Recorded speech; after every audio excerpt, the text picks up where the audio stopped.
Hi everyone, this is Kim coming to you with a tutorial on my resource found in my Teachers Pay Teachers store called In and Through Music. I am a music and arts integration specialist with 3 decades of teaching experience. I've composed 7 songs designed to blend math and music learning for elementary students. This video starts with a look at one of the 7 songs, illustrating how each lesson strengthens learning in both elementary music and math. This is an original song that I've composed to help young elementary students practice place value. In the bottom corner of my resource, there is a recording that I've made that can help students learn the song. Tens are on the left, ones are next in line. 4 is in the tens place, 9 is in the ones place. Let's do it all again. Hey! Now, my math teaching colleagues especially appreciate having a recording of the song that they can use in math class to help students sing and practice their place value. So on the next page, you'll see a blank version of the song where students can create their own 2-digit numbers and sing along with a recording that's just the accompaniment. So oftentimes I will use this resource myself in music class, and I will share the song that I've taught with my classroom teaching colleagues as a way for them to incorporate music and singing into their math practice. So next we go on to the sight reading practice and the rhythm and melody work. And this is scaffolded to be aligned with developmentally with where kids are when they're learning about place value in math. They're also in music learning about the rhythm set of ta, ti, ti, and quarter rest, and they're learning about the tone set of mi and sol. So all of these things are kind of simultaneously happening in a young student's life. So when I use this resource in my music class, generally I'll do one of these pages, maybe 2 a day, depending on how you work your time, but I just kind of go at it a little each day. So we start out with reading rhythm notation, which is kind of the simplest step. So I'll say, speak this rhythm, ready, go, and the students will read 2 lines of rhythm. I'll ask them what they notice. They'll notice that there are 4 beats in each line. They'll notice that both of the lines are the same. Going on to the next step of the lesson, we start to read solfa notation, and I ask the students, what do you think the S stands for, and what do you think the M stands for? And they figure out that it stands for sol and mi, and why is the S written up high? Why is the M written down low? And they'll say, because sol is a high pitch and mi is a low pitch. So, and then, this is after we've done a lot of singing and oral training with sol and mi and high and low. Students will be able to sing sol, sol, mi, mi, sol. And they get pretty excited when they can use their eyes to read a melody for the first time.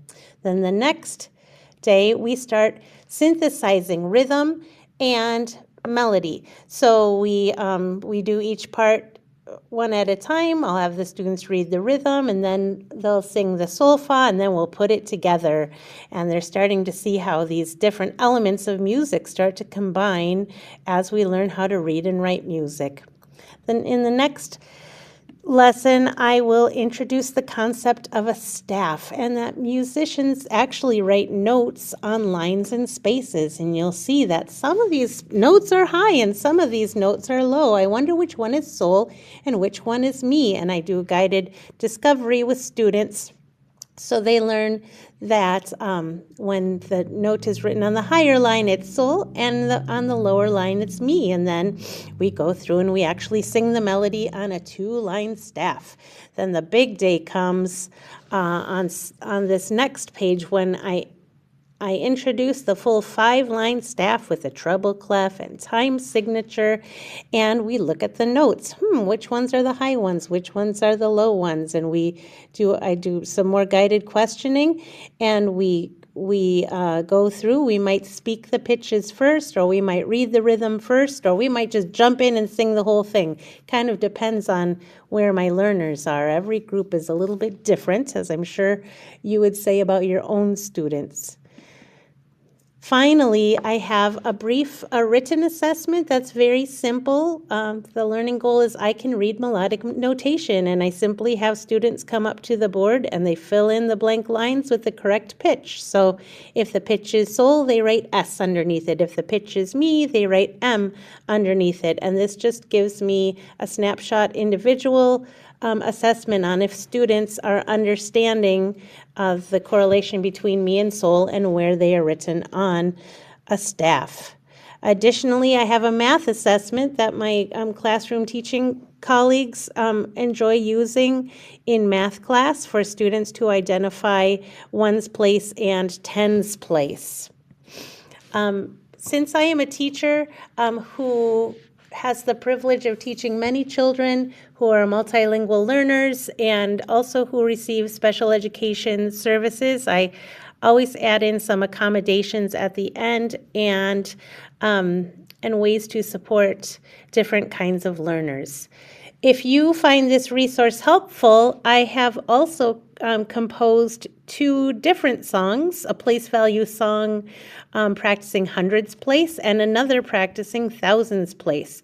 And as the math advances in rigor, so does the music. So the hundreds place song is written with a sol mi la melody, and thousands place is written with full pentatonic melody. So as students are advancing in their knowledge of math, they're also advancing with their musical sight singing practice as well.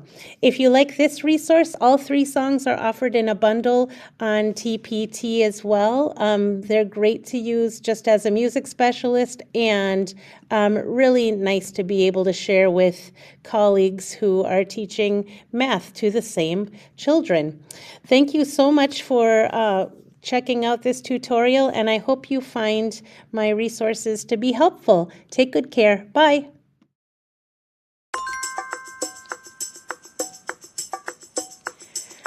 Hundreds on the left, tens are next in line. 1 place to the right for the ones place every time.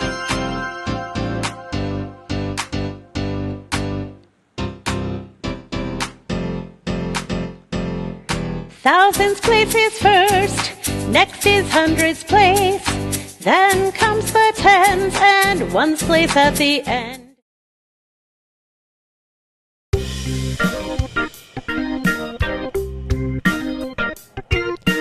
Round, round, round, round, rounding up or rounding down.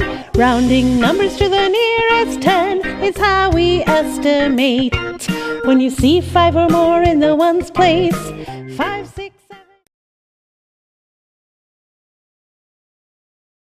7. Big hands on the 12, then you know it's the hour exactly. Come try it, let's go. What time is it? It's 1 o'clock. What time is it? It's 1 o'clock.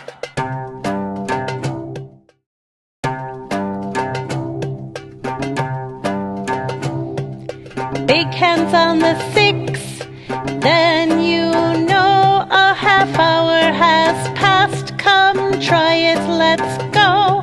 What time is it? It's 1:30. What time is it? It's 1:30.